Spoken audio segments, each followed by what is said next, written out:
ครงการเป็นที่ซื้อสร้างเงินขึ้นเป็นการจ่ายจัดปันกูวันมาเป็นรายเงินแทงตั้งหนึ่งเป็นรายจ่ายเงินมาเป็นรายเงินขึ้นหาตื้อดังแทงตั้งหนึ่งกูวันโคกุนอันโหลดใจตื้อเจอในเมื่อหนังผงซักผ้าขี้หมับน้ำยาใส่โหน้ำยาล้างหวานยาสีเขียวแลตั้งนำตั้งหลายกูปอกป่นมาเฮาอ่อนกันกว่าซื้อตีหลายกันค่ะก้นเนื้อหมู่เฮือนเฮาคามีหลายก่อกูปอกป่นมารายจ่ายอันเฮาโหลดจ่ายการซื้อของโหลดใจในเฮือนในเยเสียงกาหือยาวค่ะสังก้นในเฮือนอยู่จอมกัน1เฮือน5ก่อเดมีการจ่าย1ก่อ1เฮงบาทต่อเหรียญป้นนับ5ก่อหมอก5เฮงบาทจองยามเฮ็ดเส้นไม้เงินจ่ายไว้ค่ะ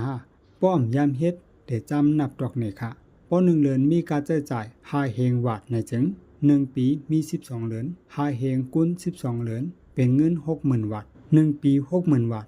จ่ายกว่า10ปีถึงเป็นเงิน 600,000 บาทพอจ่ายกว่า20ปีถึงเป็นเงิน1,200,000 บาทจ่ายกว่า30ปีเป็นเงิน1,800,000 บาทยามเดียวอายุเฮามีหมอกกะหือยาวค่ะเฮาซุมเงินย้อนการจ่ายเจ้าในหมดกว่าหลายล้านยาวค่ะในกวยเฮานับด้วยเฮือนเฮาอันเดียวไว้ขนาดจองเฮามีพี่น้องถึง10เฮือนค่ะความตอบก็มีนำเสีย10เฮือนก่อนปอ1เฮือน1,800,000ปอกุณ10เฮือนถึงเป็นเงิน18ล้านบาทเงินเป็นล้านเจ้าในกว่าอยู่ในท้องเพล่ะเจอเฮากว่าซื้อมาจ่ายหมดกว่าซื้อใหม่จ่ายเงินใหม่ปั่นตรงอยู่เจ้าไหน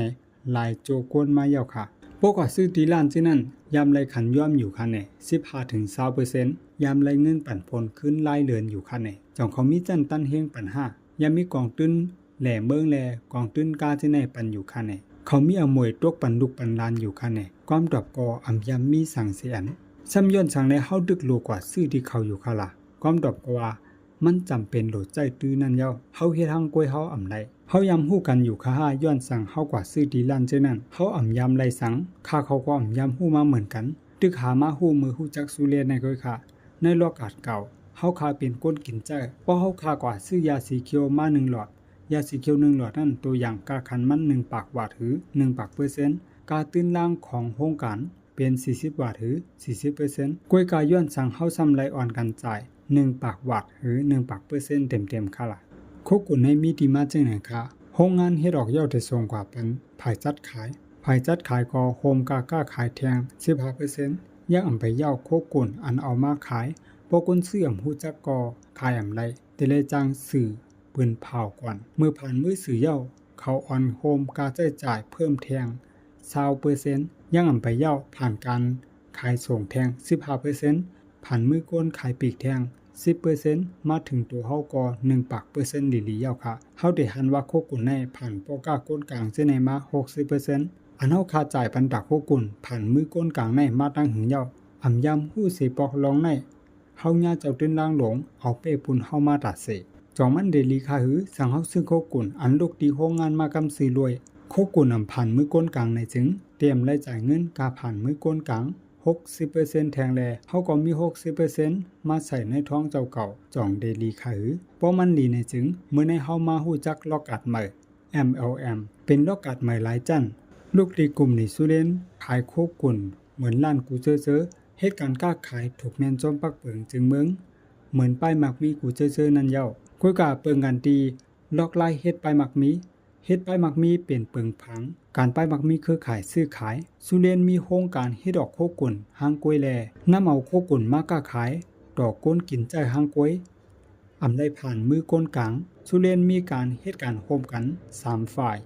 1. ฝ่ายอิดออกโคกุนโรงงานสุเรนเมืองมาเลเซียเป็นฝ่ายอิดออกตั้งอยู่ที่ลัดปีนันเมืองมาเลเซียส่งโคกุนเข้ามาเมืองไทย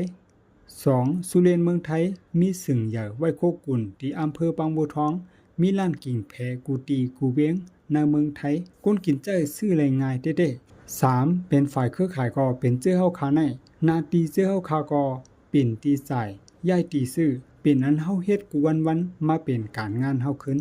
เป็นรายจ่ายมาเป็นรายขึ้นลดรายจ่ายเพิ่มรายหาตื้อดังใหม่กินลีใจลีแนะนำหมอกต่อกันลูกดีเฮา1ก็หมอกต่อ10ก็ลูกดี10ก็นั่นก็หมอกต่อกว่า1ก็หลาย10ก็เป็นปากก็ลูกดีปากก็นั่นก็หมอกต่อกว่า1ก็หลาย10ก็เป็นเหงก็ลูกดีเหงก็นั่นก็หมอกต่อกว่า1ก็หลาย10ก็เป็นหมื่นก็ล ลูกตีหมื่นก้อนั่นก็หมอกต่อกว่า1ก้อไหล10ก้อเป็น100,000ก้อลูกตี100,000ก้อนั่นก็หมอกต่อกว่า1ก้อไหล10ก้อเป็น1ล้านก้อเป็นจังไหนในวันเมื่อในสุเรนมีรหัสโตแดนนำถึง3ล้านปลายเพราะเสียงเหลือนมาสุเรนเตโฮมยอดซื้อขายตีล้านกิ่งแผกูตีกูเวงว่าและยอดกล้าขายกล้าหือสั่งเชื่อว่าสุเรนมียอดกล้าขายต่อเหลือน2ปากล้านบาทสุเรนเตเอา2ปากล้านบาทนั้นมาเฮ็ดเป็น1ปาก%ก่อนโปยก็เต็มเมียงออกมาเป็น2ตอนตอน1 6ปาก50เตสูงกว่าทั้งโรงงานตอนตัดต้นทุนอีดอกโคกุนแทง 50% ที่เอามาเป็น1ปาก%ใหม่เจ้าก็มาแม่งออกเป็น2ตอนตอน1เป็น 19% สุเรนเมืองไทยแม่งกว่าบริหารจัดการตอน2เป็น 81% แม่งกว่าจ่ายปันโตแดนกูก็เตียนซื้อกินซื้อใจแลกล้าขายโคกุนสุเรนย้อนเปิดโตแดนนำแลตอนดัดให้เป็นการแม่งจ่ายให้เพ่งเป้งเป็นธรรมนั้นตั้งกลุ่มในสุเรนไล่เตรียมหมายมีการจ่ายเงินมีชื่อห้องว่าแผนราย7ข้อเป็นเงิน5ข้อเป็นโลด1ข้อแหล่เมือง1ข้อเจ้าไหนเดจ้าเมื่อเฮาลงตื้นถ้าเป็นพวมภาคจอมสุเรนเป็นตัวแทนต่างเงิน300บาทอันเตเฮ็ดเสไล่ฮับอ่อนตั้งก็เตเป็นคู่มือรายเหตุการณ์ไปมักมีแลกกรหัสอันเฮาเตไล่ใจตื้อแลดังตันเฮง TS เฮาก็ป้ารหัสกว่าซื้อโคกุนเฮาได้ไล่พรปาง1ข้อขันยอมกำสื่อ 15% ถึง 20% เพราะเฮาปาโคกุนกว่ากล้าขายเฮาก็ได้ไล่น้ำเม็ดกำเหลว 15% ถึง 20% ยกตัวอย่างยาสีเขียว1หลอดกาคันโตแตน1ปาก72 บาทกาคันข้างแอบ1ปาก99 บาทเฮาได้ไล่น้ำเม็ดคันขาย27 บาทต่อ1หลอดหือก็ผีทงใหญ่84ทุก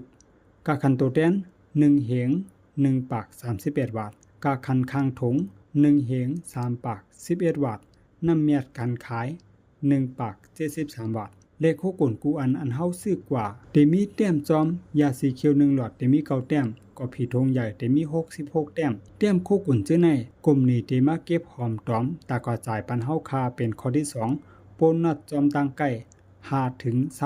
24% มาด้วยจอมล็อกการเก็บแต้มจอมกันค่ะเพราะเฮาคาเก็บแต้ม3ปากแต้มถึง3เหง9ปาก99แต้มในเฮาคาได้และรับโบนัส 5% ของปีวีเพราะเฮาคาจุแต้มไล่ถึง4เหงแต้มถึง 15,000 เหง9ปาก99แต้มในจึงเฮาก็ได้รับโบนัส 12% ของปีวีเพราะจุแต้มไล่ 16,000 เหงแต้มขึ้นกว่าในจึงเฮาก็ได้รับโบนัสตี 24% ของปีวีเฮามาด้วยล็อกการนับโบนัสตัวเฮาจุ่มเฮาโฮมกันโบนัสแลดังเก็บไว้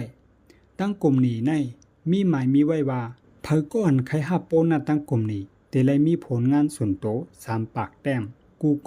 กูจันตั้งแต่จัน TS ต่อถึงจัน Master RCD เลินหมาย1บ่ใครรับโบนัสเฮาก็เฮ็ด3ปากแต้มเฮาก็ได้เลยรับโบนัสตี 5% เมื่อกินใจหลีเหย้าอย่าใจหังก้อยเฮาก็มีการแนะนำหมอกต่อกว่านั้นเฮาแนะนำหมอกต่อที่ห้องว่าสายการเฮาตัวเฮาก้อยมี3ปากแต้มสายการเฮาดังจุมมีการซื้อเสแต้มมา2เหง7ปากแต้มเพราะเสียงเหลือนมาดังกลุ่มนี้ที่เอาแต้มตัวเฮา3ปากแต้มก็โฮมันดังแต้มจุมเฮา2เหง7ปากแต้มโฮมกันเป็น3เหงแต้ม3เหงแต้มในจอมหนังล็อกการจู้แต้มเฮาได้เงินโบนัสที่ 5% ของปีวีเพราะกลุ่มนี้ต่างอันรับเงินเหย้าเขาได้ล่างแบบแต้มเฮาก้อยกลุ่มนี้สุเลในมีข้อดีแผนไล่ข้อที่1ว่าจู้หอมแต้มไล่3ปากแต้มในเฮาไล่รับเงินกว่าเหย้าตั้งกลุ่มนี้ในเตเก็บหอมจู้บันเฮาแทงเหลือนหน้าเลือนที่2เฮาซื้อนำเส3ปากแต้มจ่องไล่อยู่ใครซื้อนำกาหือก็ไล่ก้วยกาอย่าให้มันยอมเส3ปากแต้มก็เหย้าพอเลือนหมาย2เฮาซื้อ5ปากแต้มจุมเฮาตั้งจุมซื้อกันเสแต้มมันมา6เหง5ปากแต้มในจึงเสียงเลือนมาตั้งกลุ่มนี้ที่เอาของเฮา5ปากแต้มกว่าโฮมันตั้งจุมเฮา6เหง5ปากแต้มนั่นเสโฮมเป็น7เหงแต้มเย้าเดียวโฮมันตั้ง3เหงแต้มอันเก็บหอมไว้เมื่อเลือนที่1โฮมกันเป็น 10,000 แต้ม 10,000 แต้มในลูกตีล็อกกาดจู้แต้มนั่นเสไล่รับ 12% ของปีวี กล้วยได้เป็น 12% ของยอด7เหงใหม่ในกล้วยค่ะอันใจ 12% ของยอด 10,000 แต้มนั่นเดินไม้3ตัวเฮามี3ปากแต้มจุ้มสายการเฮาตั้งจุ้มมีมา5เหง7ปากแต้มซึ่งเรือนตั้งกลุ่มนี้เด้เอาแต้มเฮา3ปากแต้มนั่นก็โฮมันตั้งจุ้มเฮา5เหง7ปากแต้มโฮมกันได้เป็น6เหงแต้ม6เหงแต้มเดียวกับโฮมันตั้ง 10,000 แต้มอันเก็บหอมไว้มือเหลือนป่นมาโฮมันเป็น 16,000 เหงแต้ม 16,000 เหงแต้มลูกโลกะจู้แต้มนั่นเสเฮาได้และรับโบนัสอยู่ที่ 24% ของ PV เมื่อเฮาจู้แต้ม 16,000 เหงแต้มยาวเดจู้เป็นรายวันรายเดือนรายปีก็ยาวมักมันเข้ายามจู้หอมแต้มและเฮาก็ได้และรับเงินโบนัส 24% ต่อโจแลตั้งกลุ่มนี้ที่พินบอกเฮาก็รับเข้มค้ำเป็นจั่นแฮกตั้งกลุ่มนี้เป็นจั่นผู้บริหารการขาย SE พอเฮาได้รับจั่น SE ยาวเดินต่อมาเฮามีผลงานส่วนโต3ปากแต้มนั้นจ่องเฮาได้และรับโบนัส5ความตอบได้รับค่ะย้อนสังได้รับย้อนเฮาได้เฮ็ดจอมหมายมีตั้งกลุ่มนี้เฮาได้เฮ็ดแต้มส่วนโต3ปากแต้มเดินหมายที่10เฮาขึ้นปอกมาเฮ็ด3ปากแต้มใหม่ได้และรับเงินโบนัสอยู่5ความตอบก็ได้ค่าซ้ำได้รับโบนัสหลายเปอร์เซ็นต์ได้รับดี 24% ย้อนสังได้รับดี 24% ย้อนแผนรายจ่ายเงินมีข้อดี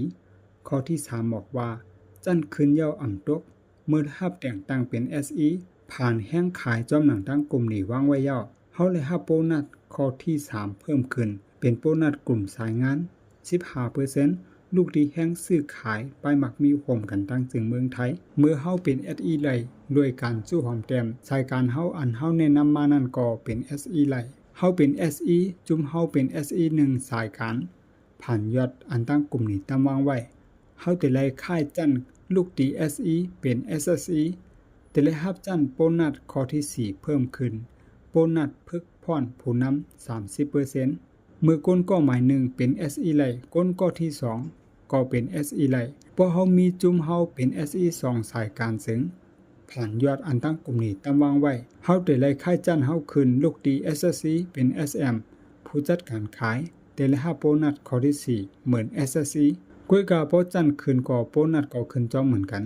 เมื่อก้นหมาย1หมาย2เป็น SE ไลก้นหมาย3หมาย4ก็เป็น SE ไลเพราะเฮามีจุ่มเฮาเป็น SE 4สายผ่านยอดขายตั้งกลุ่มนี้ตามวางไว้เฮาได้ไล่ค่ายจั่นขึ้นลูกดี SM เป็น SSM ได้ไล่รับจั่นโบนัสเพิ่มขึ้นแทง3ข้อข้อที่5ข้อที่6และข้อที่7ข้อหมาย5กองตื้นลด